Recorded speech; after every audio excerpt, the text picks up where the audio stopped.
अस्सलाम वालेकुम रहमतुल्लाहि व बरकातुहू। नाज़रीन, मैं खालिद खान और आप देख रहे हैं कनेक्ट उम्मा।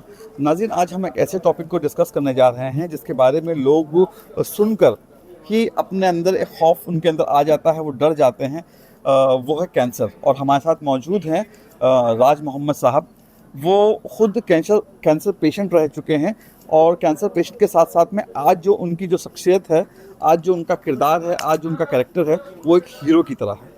आइए मैं आपको बताता हूँ कि राज साहब ने क्या कारनामा किया है। और सबसे बड़ी बात, ये इंटरव्यू क्योंकि आप पूरा देखें, उन्होंने अब तक की 1200 से ज़्यादा लोगों को जो कैंसर पीड़ित हैं और उन लोगों की हेल्प की है। तो आइए इस प्रोग्राम का आगाज़ करते हैं और राज मोहम्मद साहब का इस्तेमाल करते हैं। राज मोहम्मद साहब, अस्सलाम वालेकुम रहमतुल्लाहि व वालेकुम बरकातुहू। वालेकुम अस्सलाम। राज मोहम्मद साहब, सबसे पहले ये बताइए कि जब आपको ये पता चला था हाँ। कि आपको कैंसर है, उस वक्त आपको की क्या फीलिंग थी? जिस वक्त मुझे पता चला कैंसर, पहले तो बता दूं कि मुझे कैंसर जो है तंबाकू गुटखे के शौक की वजह से हुआ। बाकी जिस वक्त मुझे पता चला, एक गांठ आई मुंह में, और जिस वक्त पता चला डॉक्टर ने जब डायग्नोस किया कि आपको कैंसर है, उस वक्त मैं और मेरे परिवार के बिल्कुल मौत करीब दिखने लगी। और एकदम हिम्मत वो हो गई कि भाई अब वो मौत के मुंह में जाना ही है, क्योंकि कैंसर का नाम सुन के अच्छे अच्छे लोग वो हो जाते हैं।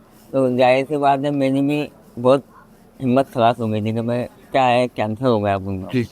और बड़ा ट्यूमर था, बहुत बड़ा। हम्म। लोग गारंटी मुझे ऐसा लग रहा था कि मैं मौत बिल्कुल करीब ही खड़े ले। जी। और उस वक्त मुझे ज़िंदगी का सही एहसास हुआ कि ज़िंदगी कितनी खूबसूरत है और कितनी प्यारी है, और अल्लाह का दिया हुआ सही अपने जिस्म का हर उज़ू कितना महत्व है हम्म। और कितना अहम और कीमती है। जी।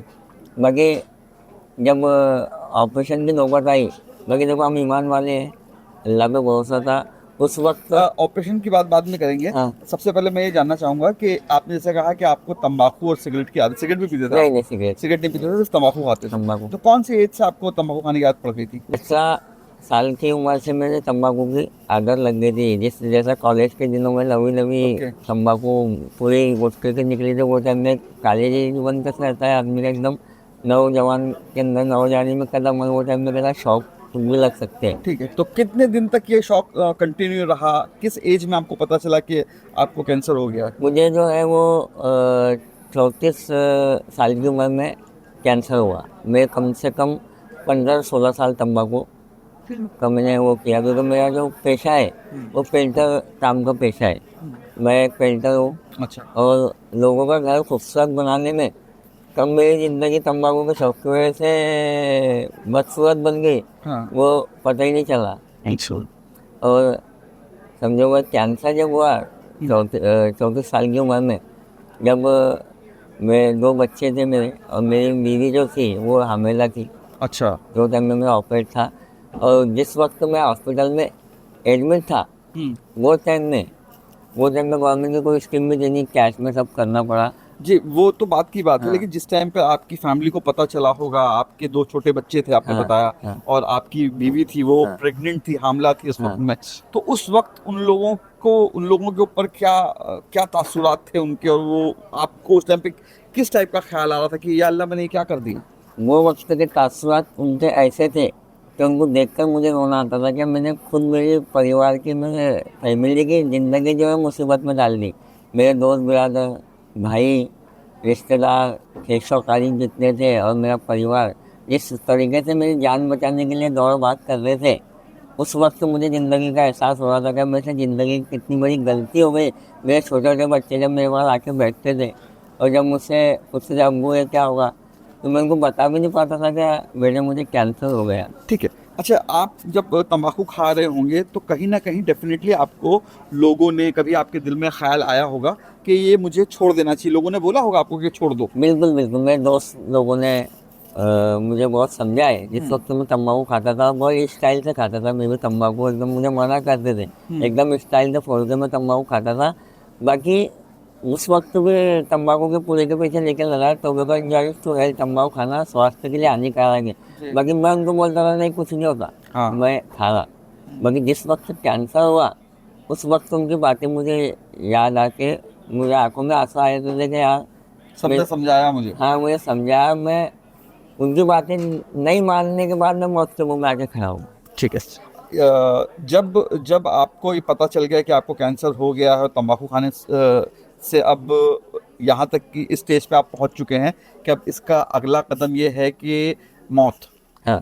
तो फिर उस वक्त आपने तंबाकू को इंस्टेंट छोड़ दिया या फिर आपने सोचा कि नहीं अब अभी भी मुझे छोड़ने में टाइम लगेगा? नहीं नहीं नहीं, जिस वक्त मुझे कैंसर डिटेक्ट हो गया, मुझे जब मुझे थोड़ा छाला था उस वक्त मुझे उसके ऊपर कुछ, जिसको मैं लापरवाही कहूँगा, मैं पढ़ा लिखा लापरवाह, मुझे छाला होने के बाद भी मैं तंबाकू जारी रखा, बाकी जिस वक्त तो कैंसर में तब्दील होगा तो उस वक्त तो बड़ा ट्यूमर होने की वजह से खाने की तकलीफ हो गई थी, तो वो उस वक्त से मैंने अहद कर लिया था कि अब अल्लाह ताला का भी मुझे ज़िंदगी बख्शता है तो मैं इसके खिलाफ वो करूँगा। ठीक है। तो मेरा मेरा सवाल ये था कि आपको फर्स्ट टाइम पे जब आपको छाला बना आपके मुंह हाँ के अंदर, हाँ। उस टाइम आपको पता नहीं चला? नहीं। नहीं, लेकिन जिस टाइम पे आपको पता चल गया कि ये कैंसर है, तो उस वक्त आपने तंबाकू छोड़ दिया था? हाँ, जब तो फिर एकदम मतलब जब आपको ये फाइनली पता चल गया कि अब इसके बाद में कैंसर मौत है, है, बिल्कुल मौत है, करीब मौत करीब ही लग रही थी, तभी आपने छोड़ा? बस छोड़ दिया था मैं। तो नाज़रीन, सबसे बड़ी बात यहाँ पर ये देखने की है कि जब आपको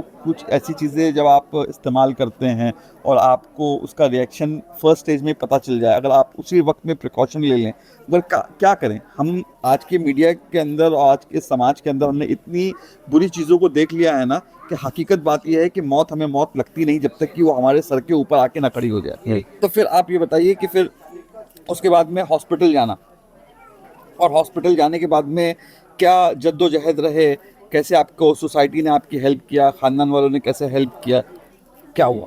उस वक्त तो कैसा था क्या, गवर्नमेंट की कोई स्कीम नहीं थी। 2010 में मुझे जब कैंसर हुआ उस वक्त जो हमारे पास थोड़ा बहुत पैसा था सब प्राइवेट में ऑपरेट वगैरह का ठहरा था, हमारे पास, मेरे पास उतना पैसा भी नहीं था, हमारी फैमिली के पास। 2010 में आपने? 2010 में जब मुझे कैंसर हुआ तो वो टाइम में कोई स्कीम वगैरह नहीं थी, तब हमको हमारे पास से करना था। उस वक्त पैसों की भी बहुत दिक्कत थी। मैं ये बात मानता हूँ कि मेरा जो भी इलाज हुआ, जो हमारे पास पैसा था थोड़ा बहुत, वो लगाने के बाद मेरे रिश्तेदार, मेरे दोस्त बिरादर, मेरे फैमिली के लोग, इन्होंने और मेरे खास दोस्त, इन्होंने मदद की है मुझे। और मैं बात बिल्कुल मानता हूँ कि मेरा जो आगे का इलाज हुआ सब चंदा करके, लोगों का पैसा जमा करके मेरा आगे का इलाज हुआ, और आज मेरी ज़िंदगी जो है उनके कर्जेदार। फिर उसके बाद में अब जो आपका एनजीओ वाला जो पार्ट अब चल रहा है, उसके बारे में बताइए। उसके बाद क्या हुआ, जैसे मेरा ऑपरेट हुआ दुनिया के अंदर, हाँ। सबों ने खड़े रह के रात दिन मेहनत करके मेरा ऑपरेट तो हो गया। उसके बाद में आगे के इलाज के लिए मुझे मुंबई आना था। वहाँ मैंने दुनिया के अंदर फैमिली की जद्दोजहद देखा, वहाँ मुझे ज़िंदगी का एहसास हुआ कि ज़िंदगी बहुत खूबसूरत है, अल्लाह का दिया हुआ एक तोहफा है, मैंने उसकी कदर नहीं की। उसके बाद जिस वक्त हम मुंबई आए, जब भी मैंने अल्लाह ताला से दुआ किया कि अल्लाह ताला मुझे ज़िंदगी थोड़ी बख्शे दे। टाटा हॉस्पिटल में जब मैं आए, हम आगे के इलाज के लिए, टाटा हॉस्पिटल का एक्सपीरियंस कैसा रहा आपका? हाँ, टाटा हॉस्पिटल में जब हम आए, पहली बार टाटा में आना हुआ ऑपरेट के बाद, तो मैं चेकअप करा लेंगे, बाकी जिस वक्त वहाँ गर्दी दिखी, भीड़, उस वक्त मुझे रोना आ गया क्या, अपना दर्द जो है लोगों के आगे कुछ नहीं है। और उस वक्त मेरे दिल में एहसास जागा कि नहीं, मैं रो रो के अल्लाह ताला से दुआ किया कि अल्लाह ताला थोड़ी ज़िंदगी मुझे खैरात में बख्शे दे, अगर मैंने कुछ किया होगा तो मुझे बख्शे दे, ताकि मैं इस काम के लिए मेरी ज़िंदगी का कुछ वक्त सर्फ कर दूँ और लोगों की खिदमत के लिए वक्त निकाल दूँ। और वहाँ लोगों की तरफ, लोगों की भागदौड़ देखने के बाद मुझे बहुत, कहते नहीं क्या, जानलेवा बीमारी से जो लड़ता है अल्लाह उसकी दुआ कबूल कर लेता है। मेरे रो रो की दुआ अल्लाह ताला ने कबूल किया और मुझे ज़िंदगी खैरात में बख्श दी। खैरात में बख्शने के बाद जिस वक्त मेरा सब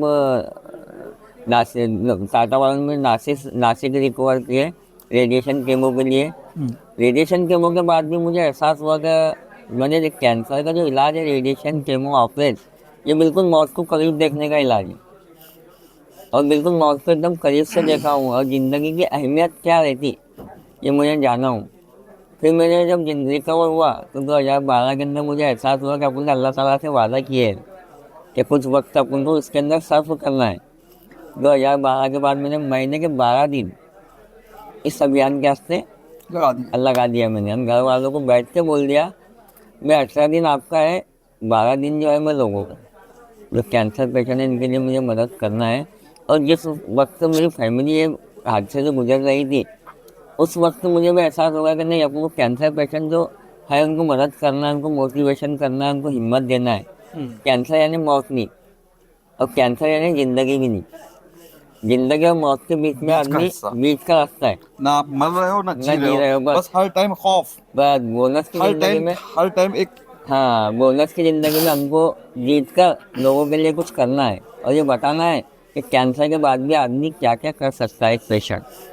उसके बाद फिर मैं ख्याल आया मानवता, जन मानवता म्हणजे ह्यूमैनिटी, इंसानियत। इंसानियत के लिए, इंसानियत के लिए काम खिदमत कर, खल्क। खिदमत खल्क जिसको बोलेंगे हम।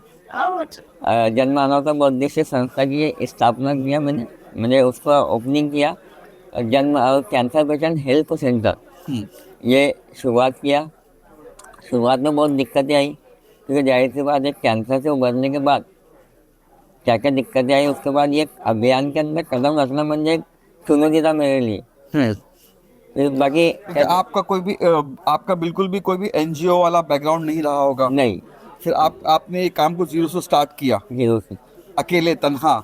अकेले में दोस्त ब्रदर दोस्त साथ में थे, भाई साथ में। मैंने जब ये अभियान की शुरुआत किया एनजीओ का, फिर मुझे धीरे धीरे उसके अंदर नॉलेज आते गया कि पहला पेशेंट बताइए। पहला पेशेंट मेरा ऐसा था, जब मैं उसको साथ में लेके गया तो वो मैं आपके आपके इलाके का ही था? हाँ, हमारे इलाके का ही था। उनको जब मैं लेके गया पहली बार मुंबई टाटा में लाया, जितना मेरे को एक्सपीरियंस था उतना मैंने उनका हेल्प हेल्प किया। किया वगैरह सब किया। फिर धीरे धीरे वो रिकवर हो गया, हाँ। उसका पैसा भी बचा टाटा के अंदर।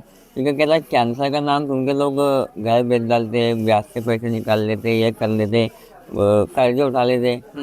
मेरा मकसद एक ही रहता कि जब भी कैंसर पेशेंट हमारे दरवाजे तक के आगा मेरे हेल्थ सेंटर में, उनको बोलता कि आप घर मत बेचो, आप ब्याज से पैसा मत निकालो, आप खुद करो। हमारा भी गवर्नमेंट की बहुत सी स्कीमें आ गई है जिसके जरिए हम टाटा हॉस्पिटल बोलो या जहाँ भी कैंसर पेशेंट का पैसा बचता है वो हिसाब से उनको गाइडेंस करके उनको आगे रेफर करके मैं खुद साथ में जाता हूँ उनकी मदद के लिए। और सबसे बड़ी बात, तो क्या आज भी आप टाटा हॉस्पिटल तक आते हैं? हाँ, मैं टाटा हॉस्पिटल में आता हूँ। नासिक जहाँ जहाँ कैंसर पेशेंट हाँ, जहाँ जहाँ है, हॉस्पिटल्स हैं। हॉस्पिटल जहाँ जहाँ है वहाँ पर जाके मैं उनकी मदद करता हूँ। पर सबसे बड़ी बात यह है कि कैंसर पेशेंट को मोटिवेशन करना बहुत बड़ी बात है। हाँ, तो कैसे मोटिवेट करते हैं आप? कैंसर पेशेंट को मैं पहली बार ये बोलता हूँ कि भैया कैंसर है, मैं आपके सामने बैठा हूँ। हाँ, क्योंकि ये हाँ, कैसा होता होगा ना कि उसको एक सबसे पहले आपको देख के उसको हिम्मत बन जाती हिम्मत होगी बन जाती, कि यार जो मुझे समझा रहा है वो इस रास्ते से गुजर चुका गुजार है। चुका है। और मुझे जब देखने के बाद जब वो बोलता है कि मुझे जब कैंसर हुआ भाई, मुझे इतने साल हो गए, ये होगा, तो उसको हिम्मत आएगी कि नहीं यार मैं बच सकता हूँ। और उसकी तरफ के अंदर मैं बोलता हूँ कि हम तेरे साथ में हैं। आपको जो भी मदद लगती है हम आपके साथ में है, आप हिम्मत से इलाज कीजिए, इलाज अधूरा मत छोड़िए। Cancer is curable but detected yearly. Cancer अच्छा हो सकता है अगर पहली स्टेज में पता चल जल्दी जाए। मालूम हो गया था। उसके बाद सबसे मेन बात पेशेंट का विल पावर। अगर अपने मन को हिम्मत नहीं हारना चाहिए। हिम्मत नहीं हारना चाहिए। कैंसर से कैंसर को कैंसल कर सकते हैं हम, और कैंसर को हरा के हमारे परिवार के साथ हम जिंदगी जी सकते हैं। और उसके अंदर कहता है कैंसर से होने के बाद फिर मैंने तंबाकू मुक्त अभियान चालू करा, जिसकी वजह से मुझे कैंसर हुआ, उसके हाँ, खिलाफ मैंने जंग चालू करा।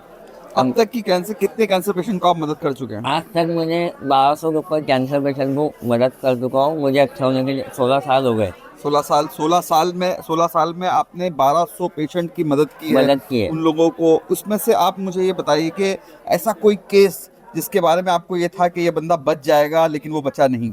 बहुत से केसेस ऐसे हैं कि जिनको जो इलाज की गाइडलाइन रहती हाँ। उसके बारे में हम समझाते कि भाई आपको ऐसा ऐसा इलाज करना है, इलाज छोड़ना नहीं है। उसके बाद में वो लोग जो पेशेंट अच्छा होने वाला रहता है वो गाइडलाइन छोड़ देता है। हाँ। कुछ इधर लागे हो जाता है, 5-6 महीने के बाद फिर वापस आके वो बीमारी जब बढ़ जाती है, वो अच्छा आने वाला केस वो हाथ से निकल जाता है और मौत के मुंह में चला जाता है। बहुत से केस है, उसका मुझे बहुत अफसोस भी होता है बिल्कुल। कि लोग मुझे सही इलाज की जगह छोड़ के इधर चले जाते हैं। तो अब इस वक्त में जो आप तंबाकू छुड़ाने का जो अभियान चला रहे हैं, हाँ। वो उसके बारे में कुछ बताइए हमें। तंबाकू गुटखा विरोध में जो मैं अभियान चला रहा हूँ उसके लिए नौजवानों को ऊपर, क्योंकि आजकल कैसा है, हर नौजवान, बहुत से नौजवान आपको गुटखा तंबाकू के शौकीन देखेंगे। वो एकदम स्टाइल से खाते हैं, यहाँ तक कि छोटे छोटे बच्चों को भी गुटखे या तंबाकू का शौक लग गया है। उनको मैं ये समझाता हूँ ज़िंदगी बहुत कीमती है, बहुत खूबसूरत है, अपने परिवार के वास्ते आप इसको, अपनी फैमिली के लिए आप इसको रिजर्व रखो। जी। आपके फैमिली को आपको ज़रूरत है, आपके बच्चों को आपको ज़रूरत है। हर आदमी राज मोहम्मद नहीं रहता जिसे खैरात में ज़िंदगी मिलती है। और ये ज़िंदगी का अच्छे तरीके से ये करना, एक अल्लाह ताला ने ज़िंदगी बख्शे तो थोड़ा अच्छे कामों में उसको गुजार लेना चाहिए। बिल्कुल बिल्कुल। और बहुत से लोगों को इफेक्ट भी पड़ा। जी और यही काम को देखते हुए जलगांव के जिलाधिकारी साहब ने मुझे जलगांव जिले का ब्रांड एम्बेसडर बनाया तंबाकू मुक्त अभियान का। जी जी। डिस्ट्रिक्ट टोबैको कंट्रोल कमेटी में मुझे एज ए मेंबर लिए। तो कनेक्ट उम्मा के व्यूवर्स को मैं बता दूं कि आज हमारे साथ में सबसे पहले ब्रांड एम्बेसडर है तंबाकू छुड़ाने के। जी हाँ, जलगांव जिले का ब्रांड एम्बेसडर हूँ। और मैं कहीं पर भी जाता हूँ, लोग बस में ज़्यादा टाइम मेरा 15-16 दिन में ट्रैवल में जाते हैं। हाँ हाँ। तो मैं जब सफ़र करता हूँ तो लोग धीरे धीरे बातें करते हैं, मुझे देख के। तो मैं उनके सामने बोलता हूँ कि नहीं, ये तंबाकू की वजह से, और मैं डायरेक्ट उनको बता दूँगा ये बात कटा हुआ है और ये तंबाकू गुटखे की वजह से कटा हुआ है। ठीक है, बहुत बहुत शुक्रिया, आपने अपना कीमती वक्त दिया। अब आखिरी चंद बातें। और एक मुसलमान के लिए सुअर का गोश्त हराम है, हाँ। ठीक है। एक मुसलमान के लिए ब्याज खाना हराम है, ठीक है। और सुअर के ऊपर तो मैं गारंटी दे सकता हूँ कि मुसलमान 99 पॉइंट नहीं, 100 to 100% उसको हाथ नहीं लगाता होगा। लेकिन कहीं ना कहीं वो ब्याज के मामले में फंस जाता है, ठीक है। अगर आपको ये बात क्या पता थी, या आप इस बारे में कभी आपने गौर किया है कि तंबाकू खाना हराम है? तंबाकू खाना हराम है, मकरूह है, हराम है, बाकी फिर भी शौक की खातिर खाते हैं लोग। अब ठीक है। मैं मना कर। हमारे शेख यहाँ पर स्टूडियो में इस टाइम पे हैं ऑनलाइन। शेख मोहतरम, मैं आपसे ये जानना चाहता हूँ इस बारे में कि तंबाकू के बारे में इस्लाम क्या कहता है। और मैं चाहूँगा कि ये जब हमारे राज मोहम्मद साहब भी आपकी बात सुनेंगे, तो जब लोगों को समझाएंगे तो इस पॉइंट को भी अपने लेक्चर के अंदर इंक्लूड करेंगे। शेख, ये बताइए कि तंबाकू खाने के बारे में इस्लाम क्या कहता है? वालेकुम अस्सलाम रहमतुल्लाहि व बरकातुहू। देखिए, तंबाकू के ताल्लुक़ से ये है ना कि तंबाकू हराम है। और हराम वो क्यों है?